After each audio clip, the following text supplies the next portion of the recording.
এই হচ্ছে মুসুরির ডাল।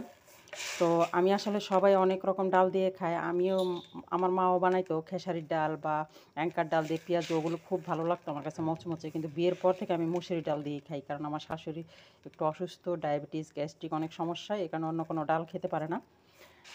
তো এই মুসুরির ডাল বাজার থেকে আনা হয়েছে পেঁয়াজের জন্য। তো আমি এখানে একটি অল্প পরিমাণ নিছি, নিয়ে এখন ধুয়ে রোদ্রে দিব, ভালো করে ধুয়ে রোদ্রে দিব। তারপরে একবারে মচমচে করে শুকিয়ে গেলে সেটাকে আমি ব্লেন্ড করে গুঁড়া করে রেখে দিব। প্রতিদিন ইফতারিতে আর বানানো লাগবে না, পেঁয়াজও বানানোর সময় শুধু এটা গুঁড়াটা নিয়ে পেঁয়াজ মরিচ সব কিছুর সাথে পেস্ট করে নিলেই হবে। সব কিছু আপনাদের সাথে আমি শেয়ার করব, পাশে থাকবেন। তো টুকটাক কাজ সেরে রাখার চেষ্টা করতেছি। এখানে মসুরি ডাল ধুয়ে তারপরে পানি ঝরিয়ে শুকাতে দিছি, মচমচা করে একদম শুকিয়ে নিব। তারপরে কি করব, প্রসেসিংটা আপনাদের সাথে শেয়ার করব। বেসনগুলো রোদ্রে দিছি। আসলে যতই মন খারাপ থাক তবুও তো কাজ করতে হবে, দৈনন্দিন কাজ থেকে তো রেহাই নেই। আর কাজ না করলে আসলে আরও বেশি মন খারাপ লাগে, এই জন্য কাজ এগিয়ে নিয়ে যাওয়া উচিত, ব্যস্ত থাকা উচিত। আমি এই জিনিসটা আগে বুঝি না, ইদানিং আমি মনে করি যত বেশি ব্যস্ত থাকা যায় আর কি তত ভালো। তো এখানে মুসুরি ডালটা ভালো করে শুকিয়ে মচমচে শুকানোর পরে আমি এখানে ব্লেন্ড করে নিচ্ছি। তো কয়েক ধাপে ব্লেন্ড করতে হবে আর কি, একেবারেই তো আর মিহি হবে না। তো আমি মিহি করব না, আমি আধা ভাঙা করব। যতটা দেখা যাচ্ছে আপনারা বুঝতেই পারছেন, আধা ভাঙা হয়েছে, এখানে কিছু আস্ত আছে, কিছু ভেঙে গেছে, এরকম হয়েছে। এরকম পর্যায়ে আমি রেখে দিয়েছি। এখন আমি এটা বক্সে করে রেখে দিব, সময় মতো এটা ব্যবহার করব। কিভাবে ব্যবহার করব সেটাও আপনাদের সাথে শেয়ার করব। আশা করি আমার ভিডিওটা আপনাদের কাছে ভালো লাগবে। প্রতিদিন আসলে এই ডাল বাটাবাটির একটা ঝামেলা থেকে রেহাই পাওয়া আর কি। প্রতিদিনই কিন্তু আমাদের রোজার মধ্যে এই ডাল বাটার ঝামেলাটা হয়, কেউ ব্লেন্ড করে, কেউ বাটে।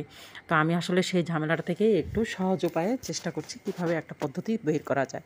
তো এখানে আমি একটা বক্সে করে রেখে দিয়েছি। এখন আমি নিয়ে নেব যতটুকু পরিমাণ আসলে আমি তৈরি করব, যে পেঁয়াজু যতটা পরিমাণ তৈরি করার জন্য আমার যতটুকু ডাল লাগবে ততটুকু আমি নিয়ে নেব।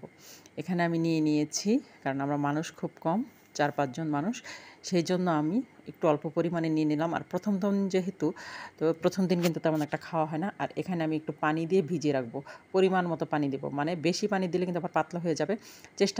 যদি একটু কুসুম গরম পানি দেওয়া যায় আরও ভালো হয়। তো আমি পানি দিয়ে ভিজিয়ে আমি পেঁয়াজ কাঁচামরিচ এগুলো কেটে নেব। তো এখানে এই যে জিনিসটা, ব্যাটারটা কেমন ঘন হয়ে গেছে দেখতে পাচ্ছেন, ভিজে একেবারে ঘন হয়ে গেছে। এর সাথে আমি পেঁয়াজ কাঁচামরিচ এই যে এই অবস্থায় চলবে, যেমন আধা ভাঙা বাটা হয়, পাটায় বাটাটা যেমন হয়। তো আমি মরিচ কিন্তু রোজার মধ্যে পেস্ট করে রাখি, কারণ প্রতিদিন কাটতে খুব ঝামেলা হয়, অনেক মরিচ কাটা হয়, আর মরিচ কাটলে আমার হাত জ্বলে। তো আমি মরিচ একেবারে পেস্ট করে রেখেছি।